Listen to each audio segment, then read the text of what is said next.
자, 반갑습니다. 배종찬 교수의 맛있는 돈 이야기의 배종찬입니다. 자, 여러분 반갑습니다.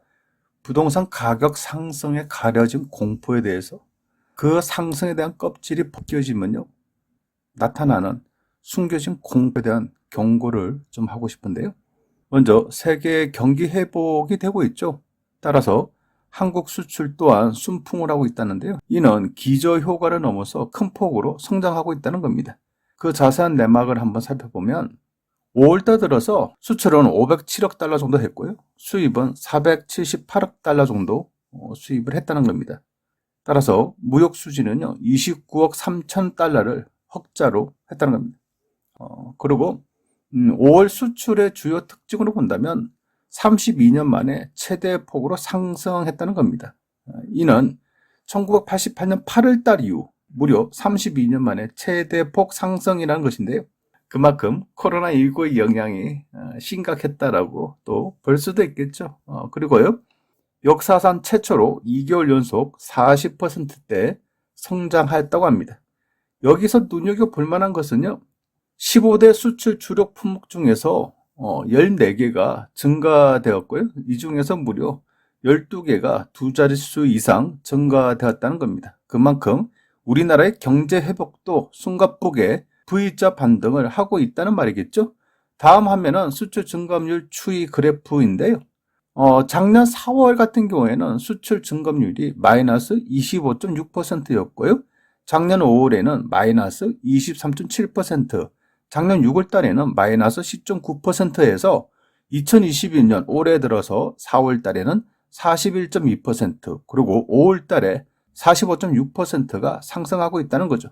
그렇다면 부동산 시장도 한번 살펴볼까요? 한국부동산원의 전국주택 가격 동향 조사인데요.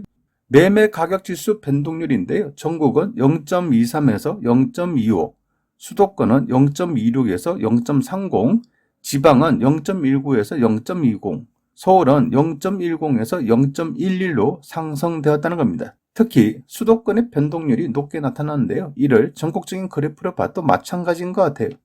먼저 경기도가 이처럼 상승하는 원인에 대해서는 어떻게 보면 GTX와 좀 관련이 있겠죠. 그리고 앞으로 개선되고 달라지는 교통 환경 부분, 이런 부분에 대해서 아마 경기도 쪽에, 수도권 쪽에 관심들을 많이 가졌다라고 볼 수 있을 것 같고요.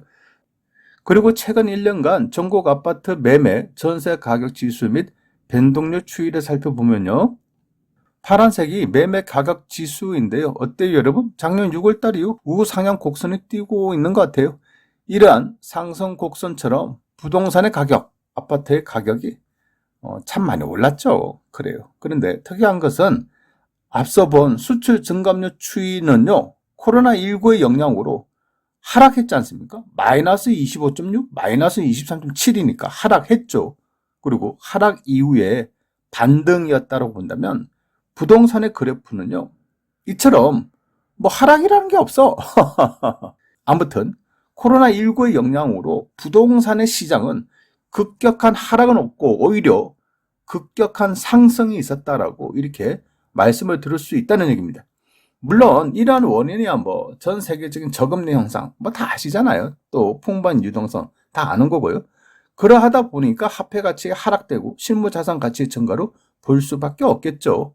이 부분 충분히 이해가 돼요. 당연하죠. 하지만 이제 서서히 미국 필라델피아 연방준비은행 총재는요, 경기 회복 지속의 양적 완화 축소를 이제 검토해야 된다는 이러한 이야기들이 솔솔 나오고 있다는 겁니다. 이에 이주열 한국은행 총재 또한 연내 기준금리 인상 가능성에 대해서 언급하고 있죠. 아마 올해 안으로 금리 인상이 단행될 가능성이 매우 높아 보인다는 얘기입니다. 자, 그렇다면요, 이러한 부동산 가격 상승, 주식 상승에 이처럼 많이 상승했지 않습니까? 이런 장세에 가려진 공포는 무엇일까요? 제가 생각하는 점에서 그것은요, 그 공포는요, 국민대출이라는 겁니다. 국민대출. 그래요. 거의 전 국민이 대출을 받고 또한 대출로 인해서 살고 있는 사람도 굉장히 많다라는 거예요. 집을 가진 사람들 입장에서는 주택담보대출을 받았고 또한 전세금 반환 의무 지니고 있지 않습니까? 그리고 전세나 월세 사는 세입자들 입장에서 보더라도 전세자금 대출 요즘 얼마나 많이 받나요? 전세자금 대출. 그만큼 전세 금액이 급등하다 보니까 세입자들이 전세자금 대출도 많이 받을 수밖에 없다는 얘기예요. 어떻게 보면 안타깝죠. 또한 2030 세대들은 영끌, B2 세대라고 또 봐야 되겠죠. 그러하니 주택담보대출 플러스 신용대출까지 땡기면서 부동산이 됐든 주식이 됐든 투자를 해왔지 않습니까? 여기다가 20대 분들을 보면 학자금 대출, 생활자금 대출, 참 큰일이죠. 사업하는 사람들 또한 마찬가지입니다. 뭐 사업자 대출, 코로나 대출, 뭐 생활안전자금 대출 등등 이런 대출들을 사업하시는 분들 입장에서는 그냥 무작위로 받았지 않습니까? 말 그대로, 정말 말 그대로예요. 이거는 완전히 빚잔치 아닙니까? 현재 우리나라의 가계부채는요, 무려 1760조라고 합니다. 만약 대출금리가 1%만 올라도요, 무려 매년 17조 6천억 원이라는 돈을 은행 이자로 갚아 나가야 된다는 얘기예요. 여기에 올 9월 달에는요, 만기 연장된 대출금이 130조가 있는데, 이러한 130조가 9월 만기가 되면 뭐 해야 된다? 돈을 갚아야 된다는 얘기예요. 은행에서 정상적으로 9월 달에 이런 130조 돈을 거둬들인다면 어떻게 될까요? 그렇죠.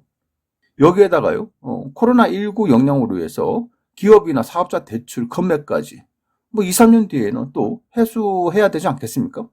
그러니 경기가 어려워서 은행 돈을 빌렸는데 앞으로 1년하고 2년 지나면 코로나 대출까지도 변제를 해야 된다는 얘기예요. 따라서 저는 이렇게 생각합니다. 만약 금리 인상이 현실적으로 다가오면 자산시장에 엄청난 변화가 다가올 것이다. 그동안 저금리로 인해서 신용대출도 받고 전세자금 대출도 받고 주택담보대출도 받고 기타 등등 뭐 대출을 많이 받았겠죠. 왜냐? 이자가 저렴하니까. 그런데 이제 금리가 올라가면요, 증가된 이자 부담으로 인해서 많은 사람들이 이제 고통 속에 빠질 수 있다는 겁니다. B2 영끌을 해서 주식이나 부동산을 했는데 이제 이자가 높아졌어. 주식과 부동산이 떨어지면 그렇지 않습니까? 자산 가치가 떨어지면서 은행 이자까지 증가가 되니까 곤란을 겪을 수밖에 없다는 얘기죠. 따라서 뭐 지금까지는요, 뭐 어찌 되었다, 뭐 주식이다, 부동산 투자로 인해서 이득을 보았다. 그리고 많이 올랐다. 뭐 사실 뭐 많이 올랐지 않습니까? 이러한 부분에 대해서 부정할 필요는 없어요. 그런데요, 이제는 앞으로가 문제라는 거죠. 지금이야 뭐 그래도 뭐 주간이나 월간 매매 금액이 오른다고 말할 수 있겠죠. 충분히 말할 수 있어요. 왜냐? 아직 금리 인상이 단행 안 됐기 때문에. 또한 주택 공급이 지금 당장 뭐 입주 물량이 터지는 거 아니지 않습니까? 그냥 앞으로 주택을 공급하겠다는 계획이니까 아직까지는 부동산 가격, 주식 가격이 이처럼 올라갈 수도 있죠. 하지만 이제는요, 금리 인상이 단행이 되고 주택 공급이 원활하게 이루어지는, 그래서 입주하는 시점이 다가올 경우, 그럴 경우에 자산 시장의 하락 가능성, 이러한 부분에 대해서도 이제는 염두에 두셔야 된다는 얘기예요. 실제적으로 주식이 많이 올랐고 부동산 가격이 많이 올라서 기뻐할 수도 있겠지만은 그 속에 숨어 있는, 그 속에 가려져 있는 그 무엇인가, 즉 국민 대출을 열어보면 문제가 심각하다는 것을 인식할 수가 있다는 겁니다. 따라서 이제는요, 자산 시장, 즉 주식이나 부동산 가격에 대해서도 하락 가능성도 이제는 서서히 준비를 하셔야 되지 않을까요? 이상까지 배종찬 교수의 맛있는 도원 이야기였습니다. 감사합니다.